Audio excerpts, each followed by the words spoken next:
Programang ito ay rated SPG. Striktong patnubay at gabay ng magulang ang kailangan. Maaaring may masiselang tema, lengguwahe, karahasan, sexual, horror o droga na hindi angkop sa mga bata.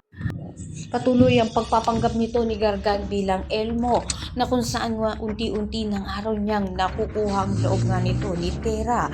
Bagamat ayon sa mga sangre, kinakailangan naman nga raw nila nakilalanin muna ang pagkatao nga nito ni Elmo na kung saan hindi naman nga rin maganda ang kutob nga nito ni Tera kapag kasama nga niya itong ngang si Gargan na bilang si Elmo. Sa kabilang banda naman nga ay mahihirapan naman nga itong si Gaia dahil dadakip nga siya nito nila Gargan upang sa gayon gamitin nga nito ang ibre upang sa gayon nga ay malaman nga niyang kinalalagyan nga ng mga sangre at ngayon nang muli nga mabubuhay itong si Gaia sa paggamit nga nito ni Gargan ay mapapahamak at mapapaloob ng peligro ang buong Encantadia dahil wala silang kamalay-malay sa pagpapanggap nga nito ni Gargan bilang itong si Gaia. Kaya naman itong si Gaia ay nahihirapan nga rin upang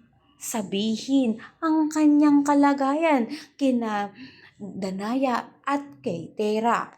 Kaya naman pakatutukan nga natin dito kung ano nga kaya ang kahihinatnan ng pagdakip nga nito nila Gargan kay Gaia. Makakaligtas pa nga kahit makatakas nga siya sa pagdukot sa kanya ng mga ito. Lahat na yan naman natin. Maraming salamat sa inyo.